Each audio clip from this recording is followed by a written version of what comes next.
ABC 10 News at 5 starts right now. A shooting at a fire station leaves one dead and another hurt.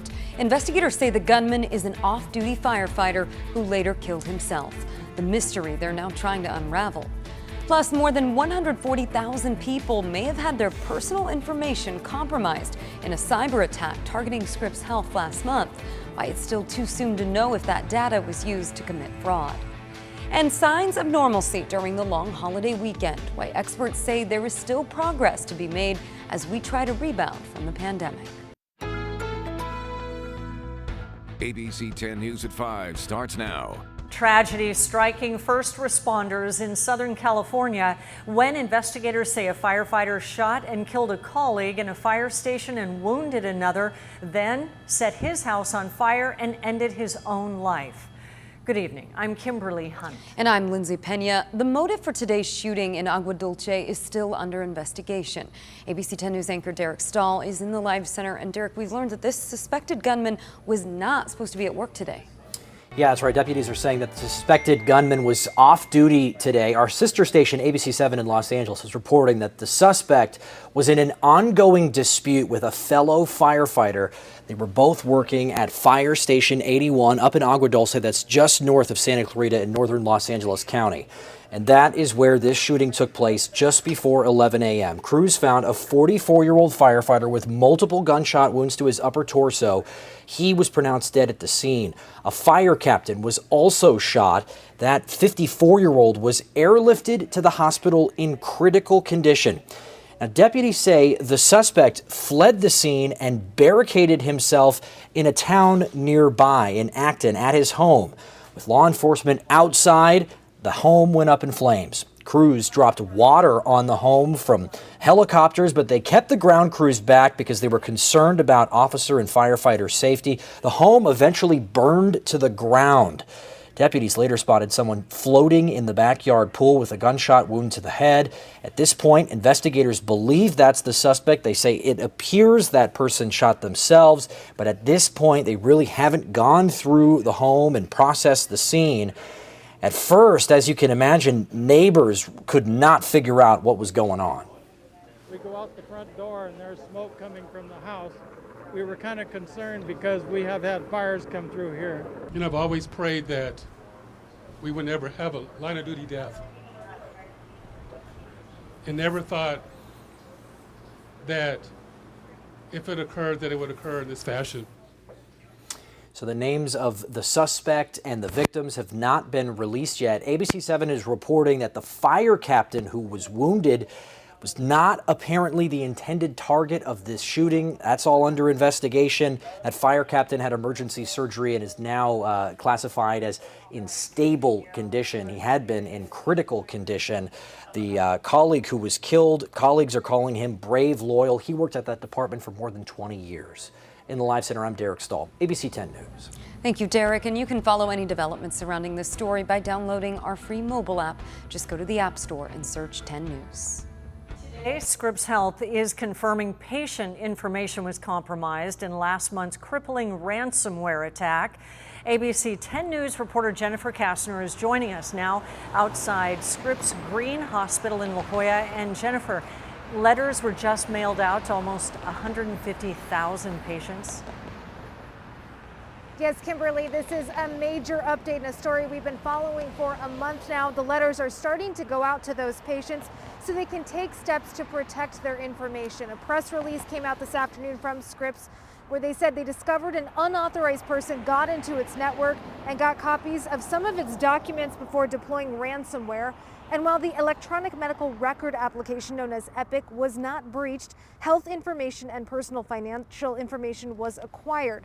Scripps said it's now sending out more than 147,000 letters to patients so they can take steps to protect their information. And for less than 2.5% of those individuals whose social security numbers and or driver's license numbers were involved, Scripps will be providing complimentary credit monitoring and identity protection support services. Scripps also said that there's no indication yet that any of this data has been used to commit fraud, but a few hours ago we spoke to a cybersecurity expert, Alex Hammerstone with Trusted Sec, who said it's too soon to know if you're in the clear. these things have a long shelf life. You can change your credit card number. You can't change your social security number, with rare exception. It's not common. And so some of these things that are immutable or not changeable, it doesn't really matter if the fraud happens right away or if it's down the road. So it certainly remains to be seen whether this data would be used in something further. And Scripps also announced that it still doesn't know if the content of the remaining documents that it believes are involved, and then the process of reviewing all of this is likely to take several months. Meanwhile, the investigation is ongoing. Reporting live tonight, Jennifer Kastner, ABC 10 News. A frightening situation for so many. Thank you, Jennifer. Coming up new at 5:30, a chief security expert will join us to talk about what this attack means for the hundreds of thousands of patients affected and the steps you can take to protect your information. Now to the latest on the coronavirus. Life in the U.S. is looking a lot more normal as states begin to fully reopen. More than half of American adults now vaccinated. Today, Michigan began allowing restaurants to open for indoor dining at 50% capacity. And overnight, New York City dropped its indoor dining curfew. In Las Vegas, the slots and shows are reopening as the city lifts capacity limits. The rollback on restrictions comes as the U.S. is now averaging less than 20,000 new COVID cases a day. That's the lowest number in more than a year. 4 months after I took office, we're further along in this fight than anyone thought possible. The holiday weekend also signaled a summer return to normal, with more than 9 million people screened at U.S. airports between Thursday and yesterday. Closer to home, San Diego hotels, restaurants, and attractions got a glimpse of normalcy over the holiday weekend when they were packed with tourists. ABC 10 News reporter John Horn is live downtown. And John, the travel industry cautions there is still progress to be made. Lindsay, things in a sense were back to normal over the weekend here at the Intercontinental San Diego Hotel. Capacity was above 90%. Now that all sounds good, but the problem is that on Memorial Day, half the guests checked out of the hotel and they were not replaced with those typical business or convention travelers. Therefore, all those rooms now remain empty. Welcome. Nice to have you. Walk into the Intercontinental Hotel along the waterfront, and you may get a personal welcome from General Manager Chuck Abbott. They'll ask for a picture ID and a credit card when we get up there. Abbott and the staff at the hotel had a busy holiday weekend when occupancy reached 90%, levels not seen there since Labor Day 2020, before San Diego entered the purple tier. The Auto Club calling San Diego one of the top Memorial Weekend destinations this year. Over the weekend, the waterfront filled with activity, Seaport Village packed with lines outside restaurants, its outdoor seating areas filled. There was lots of people, lots of animals, lots of people walking on the Embarcadero, so it was looking like normal from that standpoint during that weekend, which was really good to see. But by Tuesday, it was back to reality. More than 50% of the Intercontinental's guests checked out on Memorial Day, and they were not replaced by business travelers coming in for conventions, which don't return until August.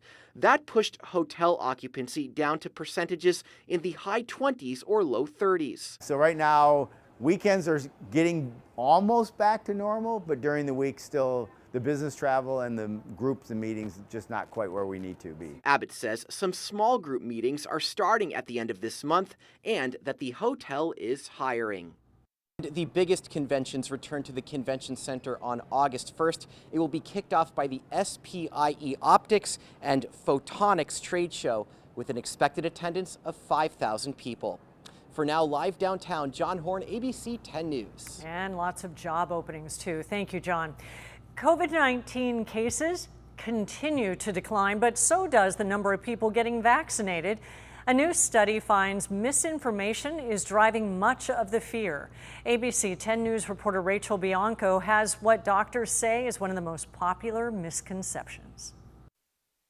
California is less than 2 weeks away from fully reopening. The number of COVID-19 cases is down dramatically, but health officials say there still aren't enough people vaccinated to reach herd immunity. Doctors blame part of that on misinformation. The pot has been stirred a little bit by anti-vax people and by misinformation that's been spread on the internet. Dr. Christian Ramers says included in the misinformation is the belief that the COVID-19 vaccine will affect fertility. A recent survey by the Kaiser Family Foundation found 54% of Americans believe common misinformation about the vaccines. Among people age 18 to 29, 42% said they heard the vaccines can cause infertility. So when you actually look at the data, literally there is zero evidence that there's any effect on fertility. And there's really even no theoretical biological plausibility to why a vaccine like this should affect infertility. Dr. Raymer says another reason to get the vaccine, there is plenty of data to show COVID-19 is dangerous for pregnant women and can create complications at birth. Very, very high risk of death. Women are 20 times more likely to die if they're pregnant and they get COVID. He says another myth that's out there is that a fever, a possible side effect from the vaccine, can affect fertility in men. Yes, a fever will decrease sperm count. So I'll tell you what gives you a fever is COVID, a very high fever. County health officials say the goal is to fully vaccinate 75% of San Diego County residents. Right now, the number is around 72%. Rachel Bianco, ABC 10 News. Moderna is applying for full government approval for its COVID-19 vaccine. The company says it's submitting trial data to the FDA on a rolling basis over the coming weeks. Moderna's COVID-19 vaccine was first approved for emergency use authorization back in December. And to apply for full approval, the company needs to do a 6-month follow-up. Moderna released those findings in April, showing its vaccine had 90% efficacy after 6 months. And last month, Pfizer announced it was seeking full approval from the FDA.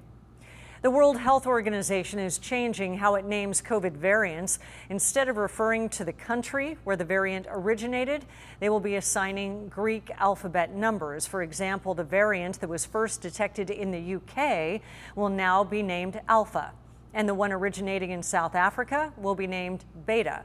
The WHO announced the new naming system to prevent stigmatizing certain populations and areas. In other news, the man accused of being behind the wheel of an apparent human smuggling operation that crashed near Point Loma earlier this month was arraigned on a federal grand jury indictment today. 3 people died and more than 24 others were injured in the crash. 39-year-old Antonio Hurtado has been charged with 24 counts, including a charge of assault on a federal officer after he was arrested. A not guilty plea was entered on his behalf this morning. Hurtado's next court appearance is scheduled for July 9th.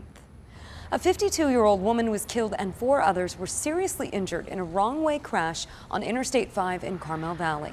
It happened around 1 this morning when a station wagon entered the southbound lanes going the wrong way before slamming head-on into a Honda. Moments later, a pickup truck crashed into the wreckage. A passenger in the Honda died. 4 other people were taken to hospitals to be treated for major injuries.